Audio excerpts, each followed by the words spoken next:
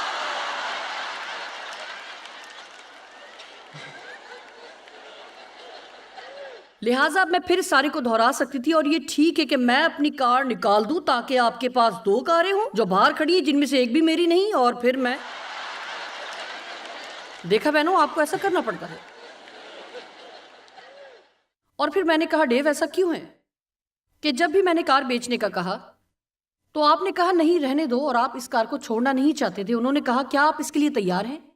یہ ایک ہلکا دھچکا تھا۔ انہوں نے کہا وائز میں وہ کہتا ہے ہر چیز کا ایک وقت ہے۔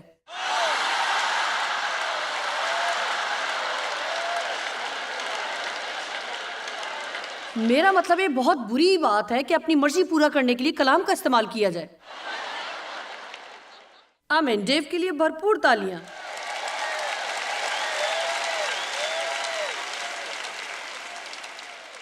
یہ آٹومیٹک کار نہیں تھی اور ہائی ہارس پاور تھی اور یہ مجھے گھمانے لے کر گئے اور انہوں نے کافی عرصے سے مینول گاڑی نہیں چلائی تھی، لہٰذا یہ اسے اچھی طرح نہیں چلا پا رہے تھے اور میں نے سوچا کہ مجھے اپنی گردن کو سیٹ کروانے کے لیے مہروں کے ڈاکٹر کے پاس جانا پڑے گا کیونکہ میں یوں ہو رہی تھی۔ میں نے کہا اگر آپ سمجھتے ہیں کہ میں اس کار میں جاؤں گی تو آپ کی بھول ہے، میں اس کار میں دوبارہ کبھی نہیں بیٹھوں گی۔ اور پھر یہ جا کر زیادہ شور والے پائپ لے آئے۔ اب یہ شخص 74 سال کا ہے اور جب میرا بیٹا اس کار میں بیٹھتا ہے تو یہ گرجتی ہے اور وہ کہتا ہے یہ یوں کرتی ہے گر گر گر گر۔ ڈیو کا کہنا ہے کہ میں انتظار میں ہوں، تم گھر آؤ تمہیں گھمانے لے جاؤں، مہربانی سے آپ سب میرے لیے دعا کریں۔ میری پارکنگ کی جگہ چھن گئی، میری کار جاتی رہی۔ میں ایک اچھی تابعدار بیوی بننے کی کوشش کر رہی ہوں، لیکن بات یہ ہے جو میں آج آپ کو بتانے کی کوشش کر رہی ہوں تاکہ یہ کہانی آج رات کے پیغام کا حصہ بن سکے۔ آج سے کئی سال پہلے میں اس طرح کے حالات میں کئی ہفتے تک غصے میں پاگل رہتی اور اگر بات کرنا شروع بھی کر دیتی تو بھی میرے دل میں کھڑکن ہوتی، ہر طرح کی کڑواہٹ سے بھرے خیالات سوچتی،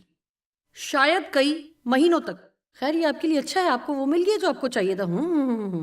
اور میں آپ کو بتاؤں کہ اس سارے معاملے میں مجھے صرف 7 منٹ لگے اور یہ سب ختم ہو گیا۔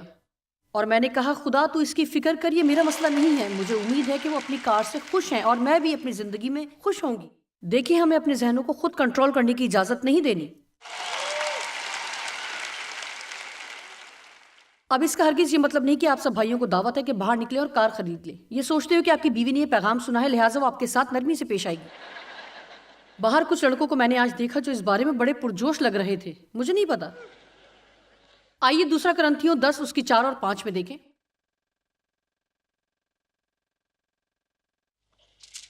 میں عملی مثالیں دینا پسند کرتی ہوں جو خدا کے کلام کو واقعی اس درجے پر لے آتی ہیں جہاں ہم اسے اپنے گھروں میں روزمرہ زندگی میں استعمال کر سکتے ہیں۔ آپ کو ہر وقت لڑنے کی ضرورت نہیں، خدا کو اپنی جنگیں لڑنے دیں۔ میں نے سیکھا ہے کہ اگر خدا چاہتا ہے کہ ڈیو کار لے تو اس کے بارے میں میرا لڑنا بے فائدہ ہے۔ اور آپ جانتے ہیں کہ یہ اچھا ہے، میرا مطلب ہے کہ اگر سچ مچ میں ان کی سائڈ سے دیکھوں، کیا آپ کو اندازہ ہے کہ کتنی ہزار دفعہ ڈیو کو بیٹھ کر مجھے یہ کچھ دیکھنا پڑا ہے؟ وہ انعام کے حقدار ہیں۔ آمین۔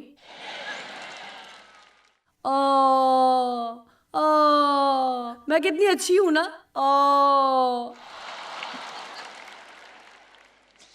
دوسرا کرنتھیوں 10 اس کی 4 اور 5 میں دیکھیں۔ اس لیے کہ ہمارے لڑائی کے ہتھیار جسمانی نہیں یعنی خون اور گوشت کے ہتھیار نہیں بلکہ خدا کے نزدیک قلعوں کو ڈھا دینے کے قابل ہیں۔ دیکھیں اگر آپ کے ذہن میں خود غرضی اور انا کا قلعہ موجود ہے تو یہ تقریباً ناممکن ہے کہ جب آپ کی مرضی پوری نہ ہو تو آپ پاگل نہ ہو جائیں۔ چنانچہ ہم تصورات، دلیلیں، نظریات اور ہر ایک اونچی چیز کو جو خدا کی سچی پہچان کے برخلاف سر اٹھائے ہوئے ہیں ڈھا دیتے ہیں۔ اب یہ دیکھیں کہ ہم ہر ایک خیال کو قید کر کے مسیح ممسوح کے فرما بردار بنا دیتے ہیں۔ آمین۔ یہ اس طرح سے ہے کہ آپ کلام سیکھتے ہیں اور یہ کلام آپ کے اندر ایک روشنی بن جاتا ہے، اور جب کوئی غلط خیال جو آپ کو مشکل میں ڈال سکتا ہے تو پاک روح آپ کو تحریک دے گا کہ یاد کریں کہ یسوع کیا چاہتا ہے کہ آپ کریں، اور اسی لمحہ آپ کے پاس ایک انتخاب ہوگا جو آپ کو کرنا ہے۔ آپ غلط سوچتے ہوئے ٹھیک کام نہیں کر سکتے۔ کیا آپ نے سنا میں نے کیا کہا؟ آپ برے خیالات رکھتے ہوئے اچھے کام نہیں کر سکتے۔ میں کہہ رہی ہوں کہ آپ برے خیالات رکھتے ہوئے نیک کام نہیں کر سکتے۔ مثال کے طور پر اگر کوئی شخص فحش فلمیں دیکھنے کا عادی ہے، جو کہ آج کل بہت سے لوگوں کی عادت ہے، ٹھیک ہے، یہ نہیں ہو سکتا کہ آپ بیٹھے یہ فلمیں دیکھتے یا فحش مواد کو ذہن میں سوچتے رہیں اور امید رکھیں کہ یہ آپ کو کسی مشکل میں نہ ڈالے۔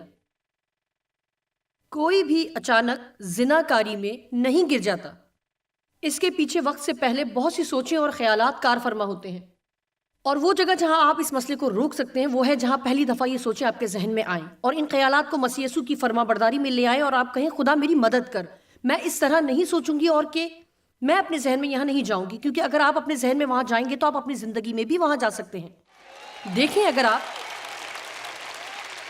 نہیں چاہتے کہ ضرورت سے زیادہ کھائیں تو ہر وقت کھانے پینے سے متعلق سوچنا چھوڑ دیں۔ سادہ سی بات ہے، اگر آپ ورزش کرنا چاہتے ہیں تو بیٹھے نہ رہیں اس کے بارے میں سوچتے اور یہ کہتے ہو کہ یہ کتنی مشکل ہے، یہ اتنی مشکل ہے کہ میرا نہیں خیال کہ میں یہ کر سکتی ہوں۔ انسان اپنے ذہن کی پیروی کرتا ہے۔ آج رات میرے پاس کچھ دلچسپ باتیں ہیں آپ کو بتانے کے لیے۔ میرے خیال میں ہم ایک نافرمان ذہن کے ساتھ ایک تابعدار زندگی نہیں پا سکتے۔ یشوع 1:8۔ میرا نہیں خیال کہ آج تک ہمارے خیالات سے متعلق پیغامات سننے سے کوئی تنگ آیا ہوگا۔ کیا ایسا ہے؟ ایک روحانی ذہن اطمینان سے بھرپور ہوتا ہے، نہ کہ ایسا ذہن جو الجھنوں اور فکر اور بے چینی اور الزام اور تنقید اور اس طرح کی سب چیزوں سے بھرا ہو۔ اب خدا کے پاس یشوع کے لیے ایک عظیم منصوبہ تھا اور وہ اسے عظیم طریقے سے استعمال کرنا چاہتا تھا، اور بالکل شروع میں جہاں خدا اسے وہ عظیم کام کرنے کے لیے بلاتا ہے، اور وہ کہتا ہے آیت 7 میں، تو فقط مضبوط اور نہایت دلیر ہو جا کہ احتیاط رکھ کر اس ساری شریعت پر عمل کرے جس کا حکم میرے بندہ موسیٰ نے تجھے دیا، اس سے نہ داہنے ہاتھ مڑنا نہ بائیں، تاکہ جہاں کہیں بھی تو جائے تجھے خوب کامیابی حاصل ہو۔ لہٰذا وہ کہہ رہا ہے، ٹھیک ہے، تیرے لیے یہ میرا کلام ہے اور تجھے اس کی فرمانبرداری کرنی ہے اور اسے اپنی زندگی کا محور بنا لے اور اس سے نہ دائیں مڑنا اور نہ بائیں مڑنا۔ مجھے یہ کہنے دے کہ مجھے آپ پر فخر ہے کہ آپ لوگ آج رات یہاں موجود ہیں، کچھ پورا ویکینڈ ہمارے ساتھ رہے۔ مجھے ان پر بھی فخر ہے جو ٹی وی پر یہ پروگرام اس وقت دیکھ رہے ہیں۔ اگر آپ اسے ہر روز دیکھتے ہیں تو مجھے پتہ چلتا ہے کہ آپ کلام سے محبت کرتے ہیں، آپ خدا کے کلام میں سرمایہ کاری کر رہے ہیں، اور مجھے امید ہے کہ آپ یہ سن رہے ہیں کیونکہ آپ اس پر عمل کرنا چاہتے ہیں۔ آمین۔ اور میرا ایمان ہے کہ جب آپ اسے سنتے ہیں تو اس میں ایک قوت پوشیدہ ہے جو ہمیں طاقت دیتی ہے کہ اس پر عمل کر سکیں۔ کلام کو سننے کے مقابلے میں صرف ایک چیز بہتر ہے، اور وہ ہے خود خدا کے کلام کا مطالعہ کرنا۔ اور میرا خیال ہے کہ اگر آپ ان دونوں کو اکٹھا کر دیں تو یہ قوت کا ایک زبردست سرچشمہ بن جاتا ہے۔ لکھا ہے اگر تو ایسا کرے گا تو کہیں بھی جائے خوب کامیابی حاصل کرے گا۔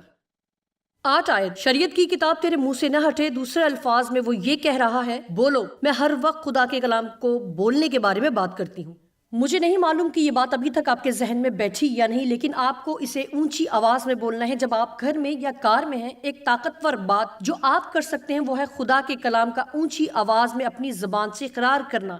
بائبل کہتی ہے یسایہ 55 میں، اسی طرح میرا کلام جو میرے منہ سے نکلتا ہے ہوگا، وہ بے انجام میرے پاس واپس نہیں آئے گا۔ خیر، میرا ایمان ہے کہ خدا صرف اپنے منہ کی بات نہیں کر رہا، وہ ان کے منہ کی بات کر رہا ہے جو اس کے ہیں۔ جب آپ خدا کا کلام اپنے منہ سے بولتے ہیں تو یہ آپ کے ذہن کو نیا بنانے میں مدد کرتا ہے، اور یہ اسے آپ میں تازہ رکھتا ہے، یہ آپ کو توانائی دیتا ہے تاکہ آپ اس پر عمل کر سکیں۔